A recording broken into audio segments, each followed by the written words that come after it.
What's going on, guys? Today I'm going to do a really quick review of these driveway markers. In this video, I'm going to tell you everything that you need to know about these, including one thing that you should know before buying. All right, guys, so we got these driveway markers for exactly what the purpose is, right? We actually don't get snow where we live, but we have a couple Airbnbs, and some of the areas there with the driveways. Driveways are rather long, and it becomes a real problem with people accidentally driving onto the grass, or, you know, the snowy grass, if you will. So we decided to get these to make sure that that doesn't happen.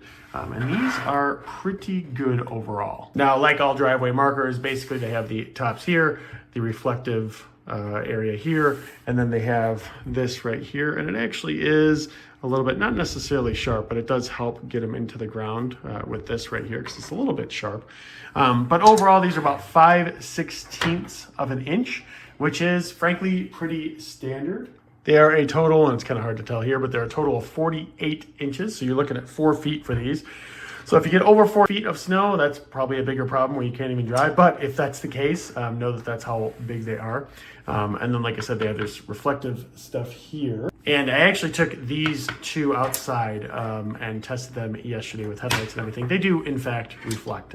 Most of these, just so that you understand, most of these are pretty standard. They come with, you can kind of see it here, it's actually tape with these. It's like this really little reflective tape. You can actually peel it away if you want to. I'm not going to, obviously we'll just leave it like that, but you can peel it away. A lot of them are like that. They're the reflective tape, these included, and I got the 10 pack. So this is one where we didn't need a ton, so I got the 10 pack. Now, they're made of fiberglass. We've had ones just like this, not this exact brand, but we've had ones very similar to these for years at that location. We use them all the time, and they do a pretty good job in dealing with the sun. I'd say after about 3 or 4 seasons, especially with these sticker ones, they end up kind of cracking off, and you may have to get new ones.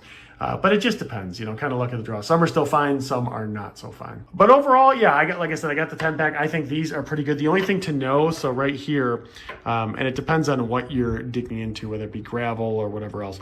These are fiberglass. They will dig into a lot of things. But if you're coming to a situation where you're in really hard ground, it does make sense to get a drill bit.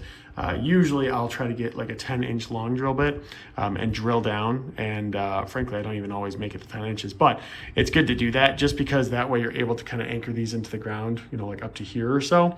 And that makes it so that when the wind blows and things like that, they don't just fall over. If you just try to do it in the ground, you know, unless you're on dirt, that'd probably be pretty simple. But if you're not, if you're on hard ground like we are, you may want to consider doing that in order to install these. But overall, guys, yeah, these are good. I tested these, made sure that they were reflective and everything. Not really too concerned about, you know, whether or not they're a good product. I think they definitely are. They're pretty standard in the way that they're built. So definitely do recommend these if you're considering them, and hope that that helps.